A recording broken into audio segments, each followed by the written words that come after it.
The fall into the king's lap. The subway lights flickered like they were struggling to stay alive, buzzing softly above the nearly empty car. Aliyah stood gripping a cold metal pole, her forehead resting against it as if it were the only thing keeping her upright. Her body felt hollowed out, like someone had scooped the strength from her bones and forgotten to put it back. 14 hours. That's how long she'd been on her feet today. The morning shift at the diner had started before sunrise. Grease burns on her fingers. Customers snapping their fingers to call her over. Her manager's sharp voice cutting through the air every time she slowed down. Then the evening cleaning job at the hotel, scrubbing bathrooms that never seemed clean enough no matter how hard she tried. Tomorrow there would be another shift. And another. And another. Her bank balance was almost empty. Her rent was late. Again. Aliyah closed her eyes for just a second. The train rattled violently as it turned, metal screaming against metal. Her grip loosened. Her knees buckled. She didn't fall forward. She fell back. Instead of crashing onto the hard subway floor, Aliyah landed on something warm, solid, and very much alive. A sharp gasp escaped her lips as she realized she was sitting on someone's lap. A man's lap. Oh. Panic shot through her exhaustion. She tried to push herself up, hands pressing against what felt like an expensive coat, her cheeks burning with humiliation. "I'm so sorry, I didn't mean to." A hand settled on her shoulder. Not rough. Not possessive. Steady. Stay. The word was quiet, almost swallowed by the rumble of the train, yet it carried a weight that froze her completely. Her body obeyed before her mind could argue. The hand didn't pull her closer. It didn't grope. It simply held her there, like he was afraid she might collapse again if he let go. Her heart pounded violently. I need to move," she whispered, though even she could hear how weak it sounded. "You're exhausted," the man said calmly. His voice was deep and smooth like velvet wrapped around steel. "If you stand you'll fall." She hated that he was right. Her eyelids felt impossibly heavy. The subway swayed again, gently this time, rocking her like a cradle. The warmth beneath her was steady, reassuring in a way nothing in her life ever was. She felt foolish for trusting a stranger, but her body had already given up the fight. "I just need 1 minute," she murmured. "Sleep," he replied softly. "I'll wake you." That should have terrified her. A strange man late at night on an empty subway car, telling her to sleep in his arms. Every warning she'd ever learned should have screamed at her to run. But fear required energy and Aliyah had none left. She surrendered. Her breathing slowed. Her head tipped slightly, resting against his chest. The hand on her shoulder remained protective, unwavering. She smelled rain and old books, something ancient and unfamiliar that didn't belong in the fluorescent-lit world of peeling ads and sticky floors. Around them the other passengers went unnaturally still. No one stared. No one whispered. They all suddenly found reasons to look at their phones, the floor, the dark tunnel outside the windows. Because they knew. They felt it. The pressure in the air, the unnatural stillness radiating from the man Aliyah slept on. King Valerius Nocturne, sovereign of the Eastern Night Courts. A vampire ruler older than most empires. He had not taken the subway in over a century. Tonight he had dismissed his guards. Walked among humans like a shadow. Observed them. Judged them. Wondered, for the 1,000th night in a row, why the world felt emptier with each passing decade. And then she had fallen into his arms. Valerius looked down at the woman sleeping against him. Really looked. Dark circles bruised her eyes. Her hands were rough, scarred by work. Her thin jacket did little to protect her from the cold. The name stitched crookedly onto her uniform read Aliyah. She smelled like coffee, cleaning chemicals, and quiet desperation. Something inside his chest cracked. Humans usually recoiled from him without knowing why. Fear lived deep in their instincts. But this girl, this fragile, overworked girl, had trusted him without even realizing it. Not because she believed in him, but because her body had simply reached its limit. Her vulnerability stirred something ancient and dangerous within him. For months, Valerius had searched for hope. His young son had stopped speaking after a mysterious trauma no healer could explain. Vampire physicians failed. Human doctors failed. Magic failed. Desperation had driven him to walk the human world alone, listening, watching, searching for something undefined. As Aliyah slept, Valerius saw it. A faint shimmer around her skin. Colors. Soft silver threaded with gold and deep, aching gray. She was a seer of emotion. Rare. Powerful. A human who could perceive the truths others hid, even from themselves. Her gift brushed against his own sorrow, responding to it like a flame to oxygen. Hope flickered inside him for the first time in months. The train slowed. Aliyah stirred, a small distressed sound escaping her lips as the movement threatened to wake her. Valerius's hand tightened just slightly. "Stay," he whispered again. She relaxed instantly. The doors opened and closed. People came and went, giving them wide space. Valerius didn't move. He sat perfectly still, allowing an exhausted waitress to sleep in his lap while he silently wondered if fate had finally answered him. When she eventually woke, her life, and his, would never be the same. The fall into the king's lap. The subway lights flickered like they were struggling to stay alive, buzzing softly above the nearly empty car. Aliyah stood gripping a cold metal pole, her forehead resting against it as if it were the only thing keeping her upright. Her body felt hollowed out, like someone had scooped the strength from her bones and forgotten to put it back. 14 hours. That's how long she'd been on her feet today. The morning shift at the diner had started before sunrise. Grease burns on her fingers. Customers snapping their fingers to call her over. Her manager's sharp voice cutting through the air every time she slowed down. Then the evening cleaning job at the hotel, scrubbing bathrooms that never seemed clean enough no matter how hard she tried. Tomorrow there would be another shift. And another. And another. Her bank balance was almost empty. Her rent was late. Again. Aliyah closed her eyes for just a second. The train rattled violently as it turned, metal screaming against metal. Her grip loosened. Her knees buckled. She didn't fall forward. She fell back. Instead of crashing onto the hard subway floor, Aliyah landed on something warm, solid, and very much alive. A sharp gasp escaped her lips as she realized she was sitting on someone's lap. A man's lap. Oh. Panic shot through her exhaustion. She tried to push herself up, hands pressing against what felt like an expensive coat, her cheeks burning with humiliation. "I'm so sorry, I didn't mean to." A hand settled on her shoulder. Not rough. Not possessive. Steady. "Stay." The word was quiet, almost swallowed by the rumble of the train, yet it carried a weight that froze her completely. Her body obeyed before her mind could argue. The hand didn't pull her closer. It didn't grope. It simply held her there, like he was afraid she might collapse again if he let go. Her heart pounded violently. I need to move," she whispered, though even she could hear how weak it sounded. "You're exhausted," the man said calmly. His voice was deep and smooth like velvet wrapped around steel. "If you stand you'll fall." She hated that he was right. Her eyelids felt impossibly heavy. The subway swayed again, gently this time, rocking her like a cradle.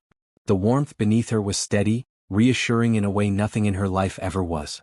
She felt foolish for trusting a stranger, but her body had already given up the fight. "I just need 1 minute," she murmured. "Sleep," he replied softly. "I'll wake you." That should have terrified her. A strange man late at night on an empty subway car, telling her to sleep in his arms. Every warning she'd ever learned should have screamed at her to run. But fear required energy and Aliyah had none left. She surrendered. Her breathing slowed. Her head tipped slightly, resting against his chest. The hand on her shoulder remained protective, unwavering. She smelled rain and old books, something ancient and unfamiliar that didn't belong in the fluorescent-lit world of peeling ads and sticky floors. Around them, the other passengers went unnaturally still. No one stared. No one whispered. They all suddenly found reasons to look at their phones, the floor, the dark tunnel outside the windows. Because they knew. They felt it. The pressure in the air, the unnatural stillness radiating from the man Aliyah slept on. King Valerius Nocturne, sovereign of the Eastern Night Courts. A vampire ruler older than most empires. He had not taken the subway in over a century. Tonight he had dismissed his guards. Walked among humans like a shadow. Observed them. Judged them. Wondered, for the 1000th night in a row, why the world felt emptier with each passing decade. And then she had fallen into his arms. Valerius looked down at the woman sleeping against him. Really looked. Dark circles bruised her eyes. Her hands were rough, scarred by work. Her thin jacket did little to protect her from the cold. The name stitched crookedly onto her uniform read Aliyah. She smelled like coffee, cleaning chemicals, and quiet desperation. Something inside his chest cracked. Humans usually recoiled from him without knowing why. Fear lived deep in their instincts. But this girl, this fragile, overworked girl, had trusted him without even realizing it. Not because she believed in him, but because her body had simply reached its limit. Her vulnerability stirred something ancient and dangerous within him. For months, Valerius had searched for hope. His young son had stopped speaking after a mysterious trauma no healer could explain. Vampire physicians failed. Human doctors failed. Magic failed. Desperation had driven him to walk the human world alone, listening, watching, searching for something undefined. As Aliyah slept, Valerius saw it. A faint shimmer around her skin. Colors. Soft silver threaded with gold and deep, aching gray. She was a seer of emotion. Rare. Powerful. A human who could perceive the truths others hid, even from themselves. Her gift brushed against his own sorrow, responding to it like a flame to oxygen. Hope flickered inside him for the first time in months. The train slowed. Aliyah stirred, a small distressed sound escaping her lips as the movement threatened to wake her. Valerius's hand tightened just slightly. "Stay," he whispered again. She relaxed instantly. The doors opened and closed. People came and went, giving them wide space. Valerius didn't move. He sat perfectly still, allowing an exhausted waitress to sleep in his lap while he silently wondered if fate had finally answered him. When she eventually woke, her life, and his, would never be the same. The invitation into the night. Aliyah woke to a gentle pressure on her shoulder and a voice that felt strangely warm in the darkness. "This is your stop." Her eyes fluttered open, confusion washing over her as the subway lights blurred into focus. The familiar rattle of the train surrounded her, and then reality crashed in all at once. She was sitting on someone. She gasped and lurched upright, nearly losing her balance as the train slowed. Strong hands steadied her instantly, then withdrew just as quickly, as if the man was careful not to touch her more than necessary.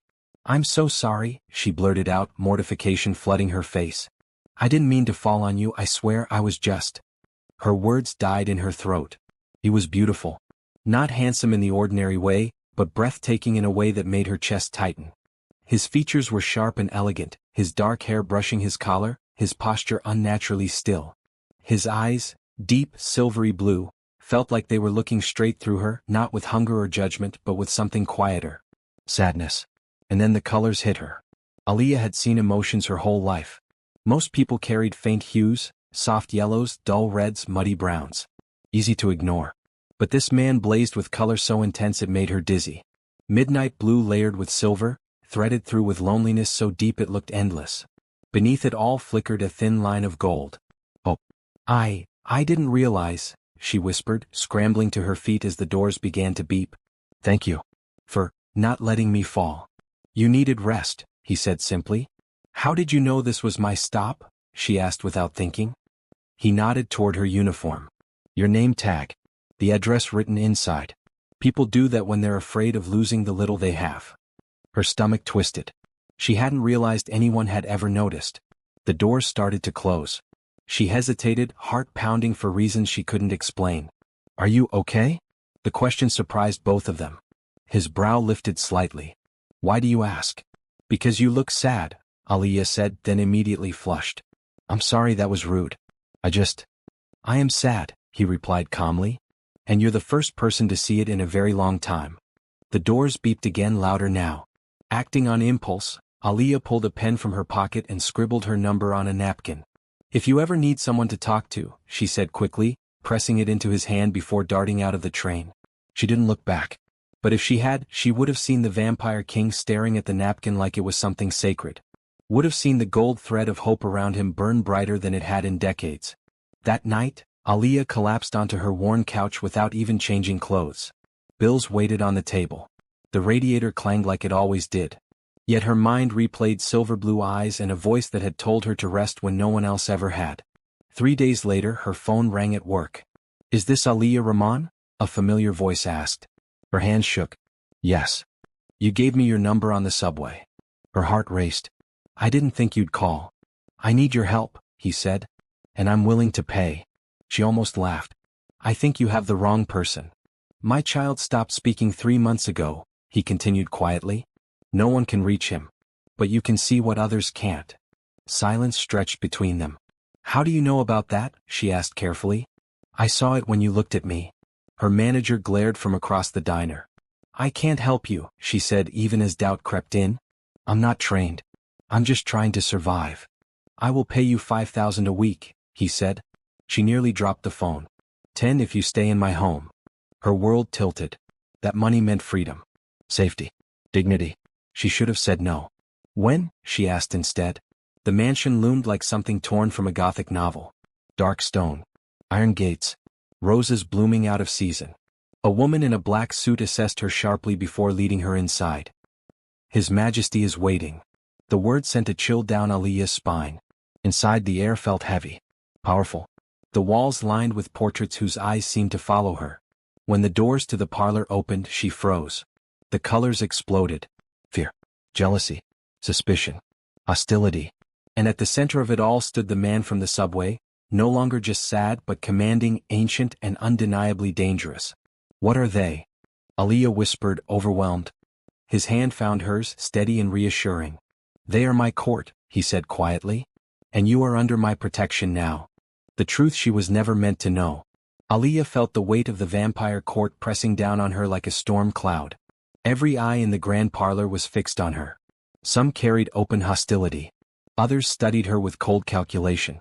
A few burned with jealousy so sharp it made her chest ache.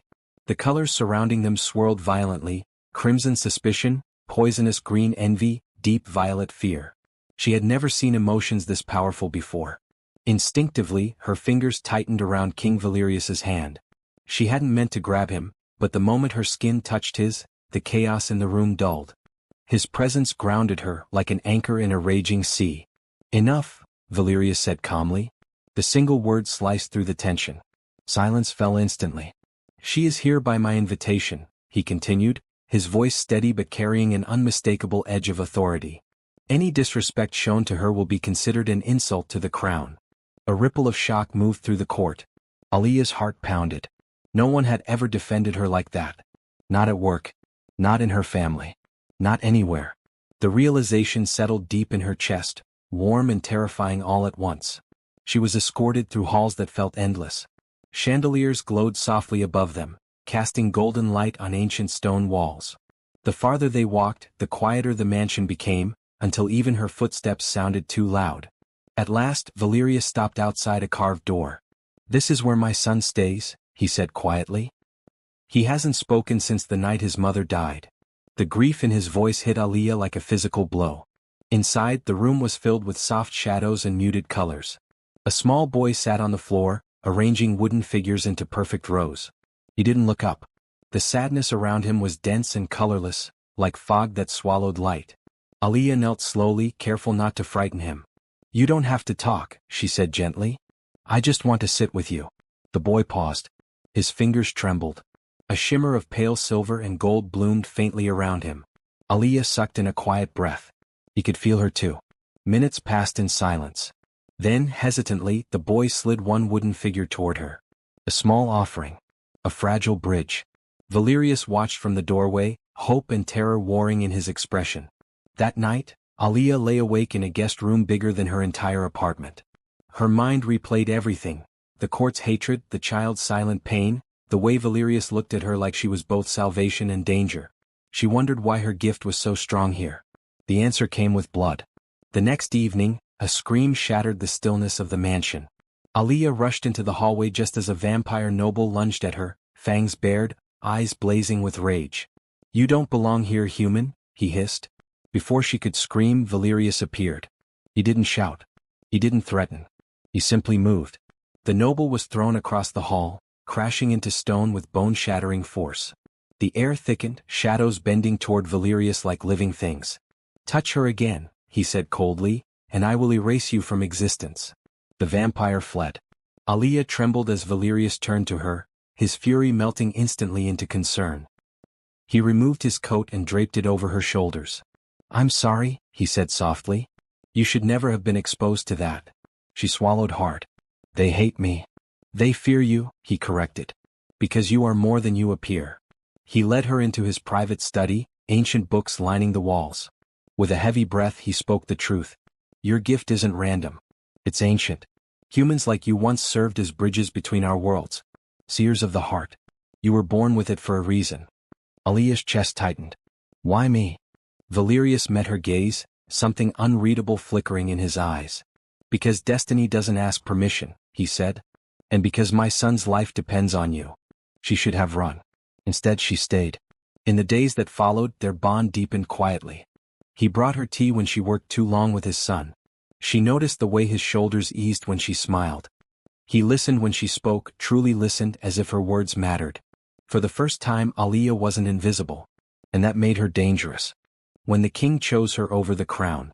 The first time Aliyah realized how deeply the vampire court despised her, it wasn't through words. It was through silence. Conversations stopped when she entered a room. Servants lowered their eyes not out of respect but unease. Noble vampires watched her from behind carved pillars and crystal doors, their emotions leaking into the air like poison. Rage, fear, envy. A few burned with something darker, hatred sharpened by wounded pride. A human did not belong beside a king. Aliyah felt it every time she walked the halls. Valerius felt it too.